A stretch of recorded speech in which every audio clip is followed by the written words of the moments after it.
Hello there. I want to take us back in the Wayback Machine, all the way back to April of 2022, the beginning of the month. And this was when the E-Ink Corporation announced Kaleido 3, which was basically the next iteration of color e-ink on devices like e-readers and e-note takers. Kaleido 3 promised to be a notable evolutionary step from the previous versions, particularly building on top of Kaleido Plus, which came just prior to that.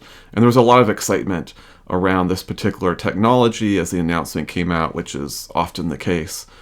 But strangely, a few weeks later, a new technology was announced, Gallery 3. And Gallery 3 promised for the first time to take that particular technology, the technology of having 4 different bubbles, cyan, yellow, magenta, and white, in the e-reader as opposed to white and black, which is normally the case, to provide a different color experience and, in theory, a superior color experience to what we saw with Kaleido 3. Now, even though both technologies were announced back in April of 2022, it would take almost a year for either of them to see the light of the day. Gallery 3 kind of saw a little bit of the light of day in some earlier, I can't remember if it was Kickstarter or Indiegogo campaigns, and then Kaleido 3 came out a little bit later, but the mass market production of each of them were roughly simultaneous in the April-May timeframe in 2023. So, how has Gallery 3 fared? And did it live up to the promises of being all the things that Kaleido 3 was not? And that's what this video is here to explore. So before we can go any further in the video, we need to kind of understand where the opportunities were. What doesn't Kaleido 3 deliver on that potentially Gallery 3 can improve upon? Well, the first thing is about the color representation. Kaleido 3 only allows for a little over 4,000 colors in total. That's the extent that it can reproduce color. So that's quite limited. In addition to that, the pixel density of that color is around 150 ppi. To put that into a little bit of context, kind of the gold standard with e-ink is around 300 ppi.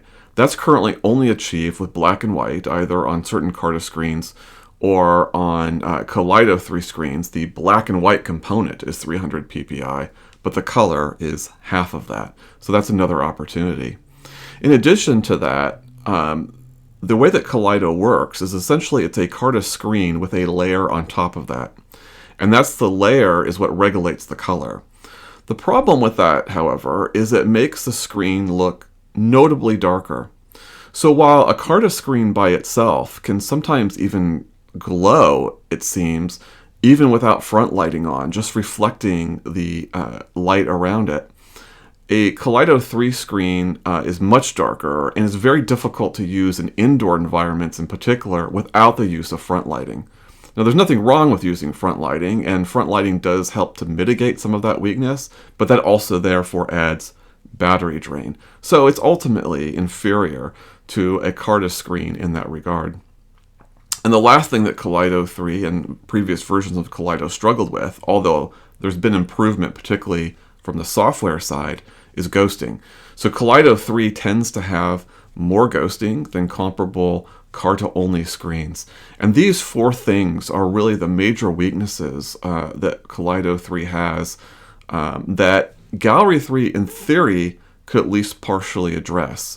So let's start with the colors, for example. So we had 4,000 colors for Kaleido 3. Depending on where you go, Gallery 3 can reproduce 50, maybe even 60,000 colors. I mean, you're talking well beyond 10 times what Kaleido 3 is capable of. That's one significant advantage. Another advantage is around the pixel density. The PPI of color on a Gallery 3 screen, 300, just like with black and white. So you don't have any degradation of the image as a result of that pixel density. And then the darkness of the screen, because of the technology that Gallery 3 uses, which does not require any type of film on top of the e-ink screen, therefore there is not that darkness issue with Gallery 3. Now, there weren't any claims that I can recall around ghosting, But you can see already that Gallery 3 is set up to compete with Kaleido 3 and improve upon it in three of the four areas that Kaleido 3 struggles with. So you can understand why there was a lot of excitement around Gallery 3 and what that can bring. Even though the technology itself had been used only in signage previous to the Gallery 3 iteration. The Gallery 3 being the first time that that technology was brought into e-readers and e-note takers.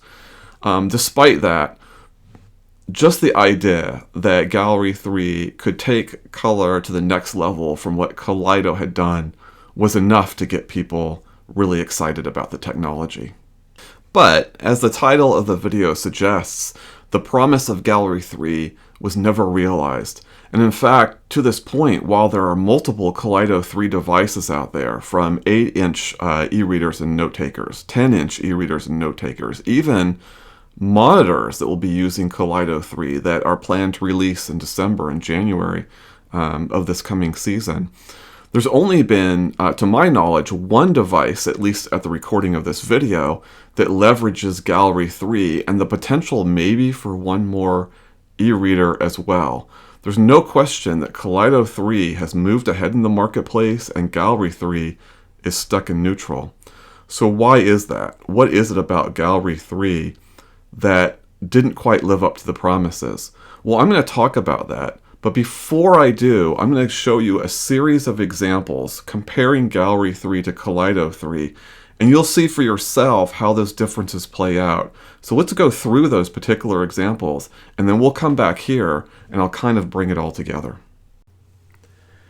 So here's an example of the backgrounds between the Gallery 3 screen, which is right here, and then the Kaleido 3 screen, which is here. And clearly the Gallery 3 screen, while certainly not white, and you can tell that in contrast to the border, but it isn't nearly as dark as the Kaleido 3 screen. And again, that's because the Kaleido 3 screen has a filter and the Gallery 3 screen does not. Let's turn on front lighting just to get a sense of what it looks like when front lighting is applied. And we'll go full strength on cold light on each device.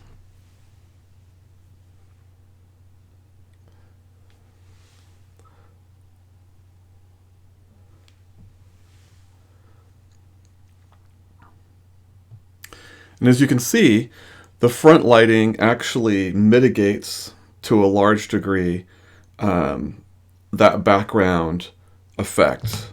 Looks like I need to refresh the Gallery 3 screen. There we go. The front lighting isn't nearly as bright on the Gallery 3 screen and as it is in the Kaleido 3 screen. And the Kaleido 3 screen gets actually, with the cold lighting, much more of a white background than Gallery 3. So it's definitely an advantage for Gallery 3 without front lighting to have a lighter background, but front lighting does mitigate that to some degree. So I'm going to take a moment here to highlight both the strength and the weakness of the Gallery 3 screen compared to the Kaleido 3 screen. And we're going to do it by looking up a classic painting and comparing the two images. So I'm going to go ahead and go into the browser and look up the image, display it, and then we'll do the same thing over here. So we'll start here with the browser. And the other thing you'll notice is the sluggishness of the system as we go through this. So before we do that, I want to make sure we're on HD mode. So we're getting the absolute best image possible with a little bit of dark enhancement. Both devices do well with good dark, a little bit of dark enhancement. Let's go ahead and bring up the keyboard. So you can see already how sluggish this is.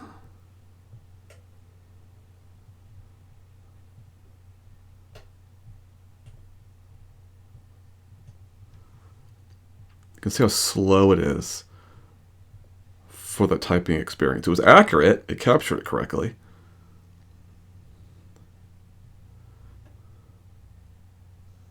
We'll go ahead and bring up the image.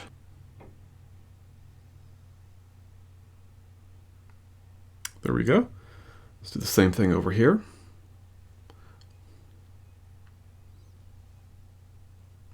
We're already here, but let me go ahead and type this in.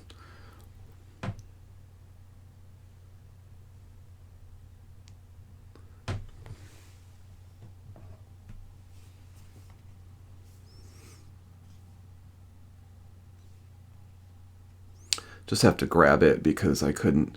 You can see how it registered my keystrokes as I was doing them. No sluggishness at all.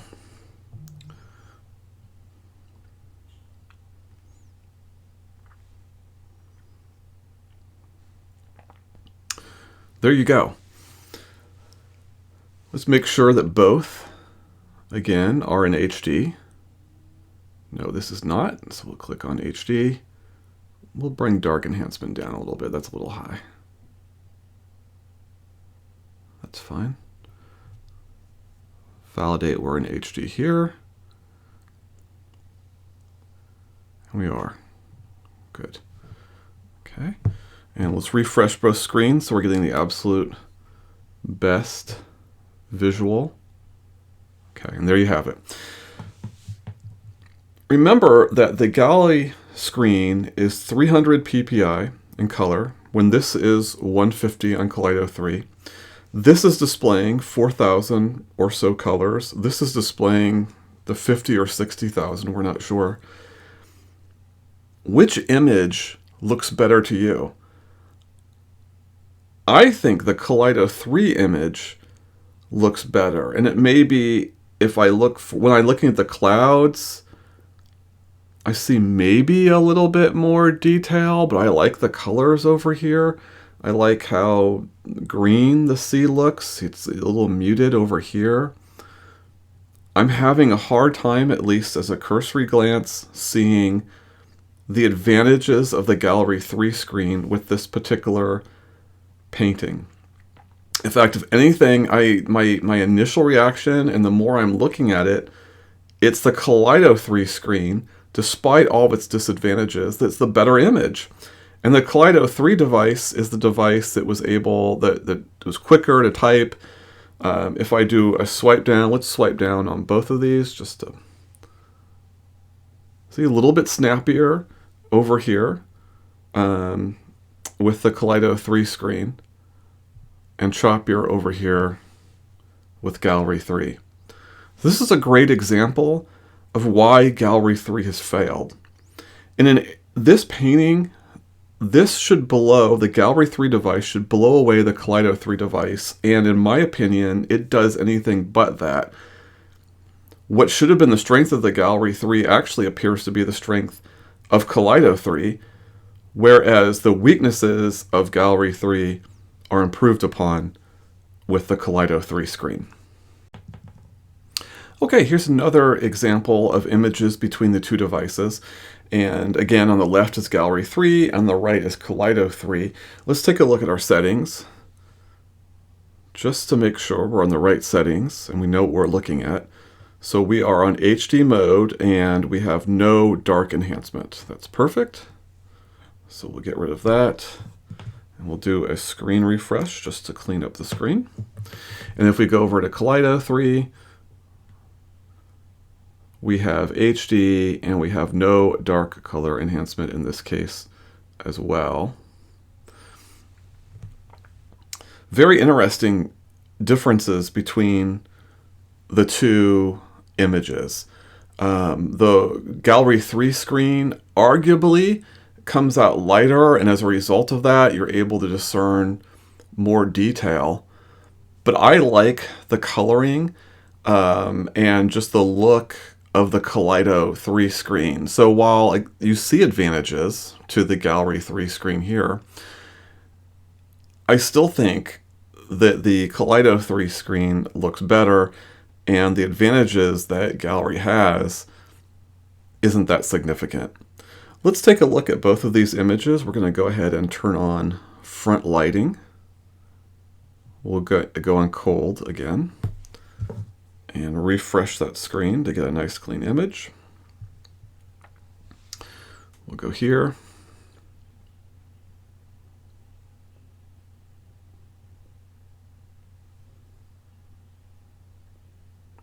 And refresh the screen. Now, with the front lighting on, you can see a little bit more detail with the Kaleido 3 screen. I still think that the Gallery 3 does showcase the detail a little bit better, but the coloring on the Kaleido 3 is significantly better. Look at the trees, for example. In the Kaleido 3 screen, you see these nice green trees, and I can tell you, having been there and taking these pictures not too long ago, green was the color of the leaves on the tree, not the more yellowish color that we see on the left side. Let's add a little bit of dark enhancement to each image and see how that changes things a bit.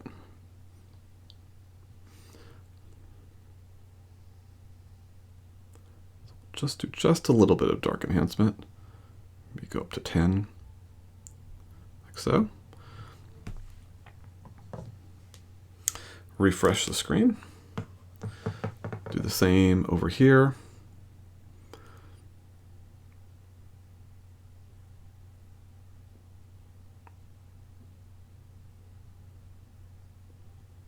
We'll use the same number. It's not exactly equivalent, but it's approximately correct. And we'll refresh the screen. Looking a little bit better now, having gone a little bit darker on the Gallery 3 screen, starting to have some of the same nice coloring as the Kaleido 3 screen. Not so much. You still see a difference from green to yellow between the leaves on the tree. And look at the sign in the lower corner. You can see the sign there and there. I could be fooling myself, but I feel like the Kaleido 3 screen looks a little bit more detailed than the Gallery 3 screen. Could be my imagination, but the fact that I even think that it's possible is really a testament to how well Kaleido 3 does with its images relative to Gallery 3. And this is interesting here. Look at this coloring here. You don't see the coloring over here, which is more true to the actual original image. Well, the answer is actually the Gallery 3 screen in this case does a superior job. Both images are showing the shadow, but in the actual image that was taken by the phone, there wasn't such this kind of ashen or grayish color to the shadow. It was more of a natural shadow, as you see here. So this is one area where the Gallery 3 screen definitely captured that detail better than the Kaleido 3 screen. Another observation is that I've charged both of these devices to full power in starting these videos, and already we see the Kaleido 3 screen is at 98%, near full power. The Gallery 3 has already gone down to 87%, reflecting the massive battery drain, and that continues in standby mode as well, even though there is a particular mode that helps preserve the battery life that's not quite, it's kind of a quasi-standby mode. Only shutting down this device entirely preserves the battery, which is true for the Kaleido 3 one as well. But the Kaleido 3 handles standby much better, and you can leave it on standby for significantly longer periods of time than you can with the Gallery 3 screen. We're going to look a little bit at the responsiveness of each of the devices, and we've seen a little bit of that already as we've gone through some of the menus. But here I am in Google News on each device, and I've set it to high definition on each one, and with a little bit of dark contrast. And let's go ahead and see how well the screen handles as we scroll. We'll start here with the Gallery 3 screen.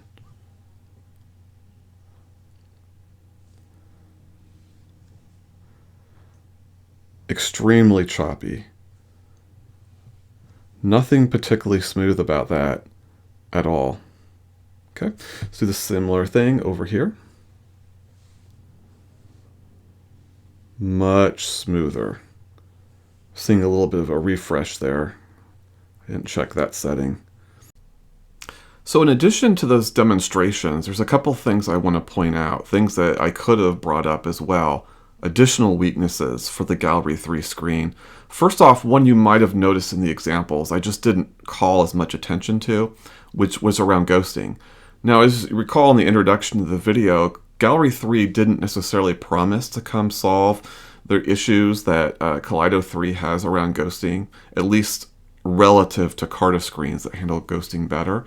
But regardless, it's worse. There's a lot more ghosting with Gallery 3, so it's actually a step backwards from Kaleido 3. So that's another disadvantage. In addition to that, another thing I didn't show, although I do have other videos on this if you're interested, if you go into the note-taking app and you're drawing in black and white on a Gallery 3 screen, it draws perfectly fine. It's an excellent experience, actually. But if you start drawing in any of the other colors, the behavior of that drawing experience is frankly weird. And you'd have to go see those videos to really understand what I mean. But it is an experience that is by far diminished from what Kaleido 3 is able to offer. There's a number of aspects: the way the lines are drawn, the way the colors change when they're refreshed, and more. So those are two additional aspects of Gallery 3 that are also worse than Kaleido 3 that we didn't even cover in this video, let alone all the things that we just demonstrated. So now that we've seen a comparison between the two technologies, and in addition to what I just mentioned, let's go back to those things with Kaleido 3 that Gallery 3 was supposed to address, and then let's kind of analyze how well it achieved those results. I'm going to take this in a slightly different order. We'll start with the dark background. Now this is probably the cleanest and surest win for Gallery 3. There's no question that the Gallery 3 screen background is much lighter than Kaleido 3. And the result of that is you are more able to use Gallery 3 in indoor environments without front lighting. The background itself is not as bright or as light as a Carta screen.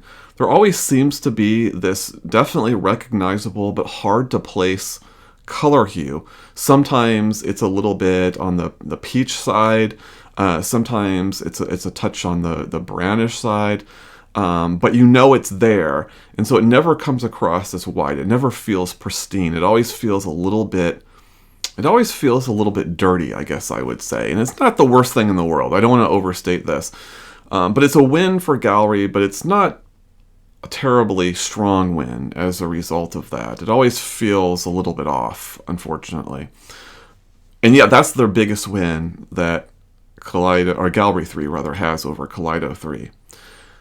We talked about ghosting just now. Ghosting is much worse. So what are the remaining things that Gallery 3 was supposed to improve upon? Well, it was pixel density, and it was the range of colors.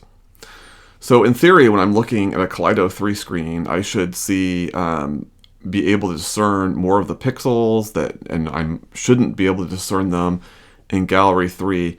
And your experience may vary, but in the examples I showed, I never got the sense that there was any pixelation going on with the Kaleido 3 screen. So the supposed advantage that Gallery 3 would have was negligible because I didn't see the issue at all in Kaleido 3. Now, it is true that you can see pixelation with Kaleido 3. We didn't show it in any of the examples that I showed on this video, but in particular, if you go from high definition to one of the other modes, like a fast or a balanced mode, then in some cases, with some graphics, you do see some pixelation. But the fact of the matter is 150 ppi is actually quite good, and so the opportunity for Gallery 3 to take advantage of it with 300 ppi is surprisingly less than one would expect. At least that's my opinion. Now, when it comes to the number of colors represented, it's hard to say how to even score this. Now, many of you at home may be looking at these images, and you could easily and very well see details and colors and differences that I'm not seeing. I wouldn't necessarily make the claim, under any circumstances, or rather all circumstances, that the Gallery 3 screen is worse than the Kaleido 3. And using dark enhancement does help. Maybe if we had used it more in some of the examples, the images would have looked a little bit better.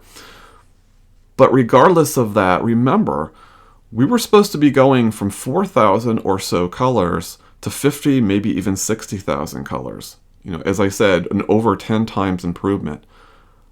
I didn't see anything remotely close to a 10 times improvement between Gallery 3 and Kaleido 3. I actually found the Kaleido 3 images actually to be better, in my opinion. And as I said, many of you may disagree. You may see things in the Gallery 3 screen. There are times when the Gallery 3 screens do look better. Never does it look 10 times better or anything even remotely close, not even twice as good. So all the things that Kaleido 3 had weaknesses around that Gallery 3 could have taken advantage of, they don't. And then the problem becomes what's left with Gallery 3 isn't as good as what Kaleido 3 does. Whether it's the note-taking that we talked about, whether it's the responsiveness of the device or the refresh rates of the screen, Gallery 3's strengths don't stack very well against Kaleido 3's weaknesses, and Kaleido 3's strengths are far superior to what Gallery 3 has to offer. And at the end of the day, there isn't enough to justify buying a Gallery 3 device over Kaleido 3, in my opinion. And by the way, I didn't talk about the weight of the device. The Gallery 3 device, because it is so power hungry, has a larger battery to try to at least partially compensate for that. That adds weight to the device. And in addition to that, Gallery 3 screens, at least the one that's out there now, is more expensive than its Kaleido 3 counterpart. So these are all the reasons why Gallery 3 failed. So that then raises the question, can Gallery 3 be saved? Now, we're moving into an area that's really beyond my level of technical expertise, so I can offer an opinion, and it's a layman's opinion, so I just want to be clear about that. But I don't think that the Gallery 3 technology, as it's currently construed, is salvageable. I think that that experiment has clearly failed. It's so inferior to Kaleido 3 on so many fronts, with no notable advantages other than the lightness of the screen, that it's just not feasible, in my opinion. And it's not a surprise that when these monitors were announced by Daesung and Bigme, that they were Kaleido 3 screens. It just was a much more practical technology for multiple uses. But Kaleido 3 is probably running up against some significant limitations that history suggests cannot be overcome. If you look at the color selection and the pixel density as two examples, even though we did talk about the pixel density being less of an issue than one would think, nevertheless, there are signs based on this and previous iterations that we could potentially have hit our limit on both of those aspects. So that means, if that was true, that it has to be another technology that moves color forward, that Kaleido 3 has reached its boundaries. And if that's the case, then there might still be a role for the Gallery technology. It just won't be Gallery 3. It would have to be something that moves that technology forward, that starts to address a lot of these significant weaknesses, and starts to become more compelling relative to Kaleido 3. Some people argue that the physical limitations of the Gallery 3 technology cannot be overcome. And that might be possible. Again, I just don't know. It is true that there takes a tremendous amount of energy because you've got these 4 different bubbles inside each ink cell, if you will. And to move them around and to coordinate them is actually a logistical difficulty. It's not an easy technology. It's certainly not as simple as black and white e-ink that we're traditionally used to. Maybe it has reached a limit, but I'm an optimist. And I believe that there'll be new technologies and new approaches and new thoughts. So I haven't given up on Gallery as a solution in the future. I've just given up on Gallery 3. But it could be that that's the only technology that holds the promise going forward, unless something new comes around as well. And you just never know. Anyway, I hope you found this helpful. I still find people today asking about Gallery 3, wondering about the viability of the technology, and so I thought this video would be a good way of kind of summarizing where we were at, both in terms of my opinion, but also in terms of real-life examples. So hopefully you found that helpful. Always subscribe. I would super appreciate it. And with that, I will see you next time.